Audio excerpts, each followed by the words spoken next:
people realise that your body is a vehicle for life itself, and it starts with nurturing and food. We cannot live without food, we die.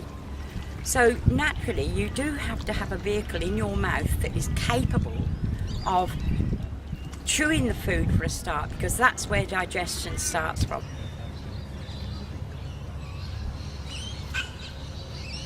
Of course I'm stressed because I haven't got teeth to be able to chew with, and I can't eat some of the food that I know is good for me. I haven't eaten an apple for years. I cannot bite into an apple. The only time I can eat apples is if they're stewed to a pulp, like a pulp out of a baby's can of Heinz. Now, do I really want to eat that at my age? No, I'd love to be able to bite into an apple.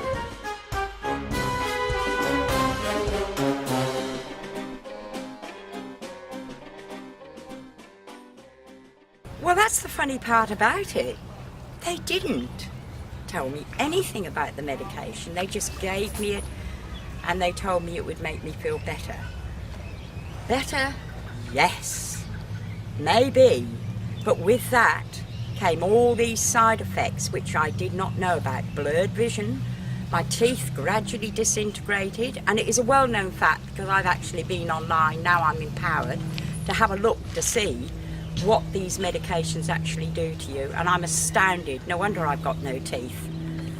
Like the ducks in this river that I'm at the moment, I have to slurp in water to be able to digest my food, nearly every mouthful I take, because I need the water to make it into a pulp so I can actually swallow it. Eating for me is not a pleasure at the moment. Eating for me is a task I have to do in order to stay alive.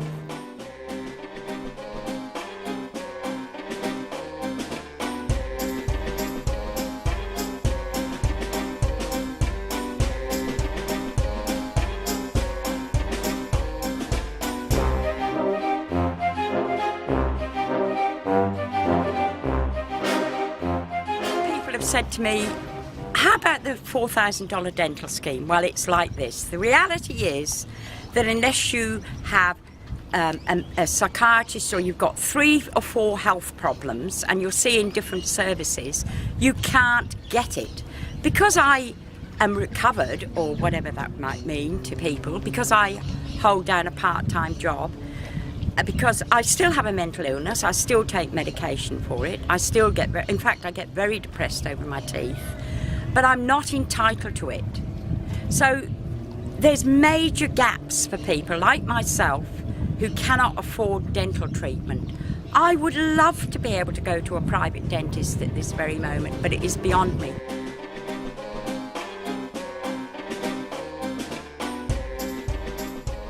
They tell us if we want to recover, we have to have good diets, we have to nurture ourselves, we have to be socially included in the community. Would you want to be socially included? Would you have the confidence to be socially included? Would you be able to nurture yourself with food when you've got this terrible dilemma in your mouth going on? No, you would not. Now, you know, although I've got all this lovely stuff going on in my life and I really do enjoy most of it, I do have what they call doona days, where I like to stay in bed all day. Now, I have come to the conclusion that this is something that everybody should do, because we do need respite from what the stresses of life are for everyone, regardless of whether you have a mental illness. I think, in fact, I'd like to see, rather than sick leave put in as a thing that everybody is allowed, I'd like to see it called a doona day, because I do think we all need to recover, regardless of whether we have mental illness or not, or whatever other affliction we have. Life is such that it's very stressful today, and I think everybody should be granted doona days. With mental illness have what they call a doona day. They up your medication because they think you're depressed.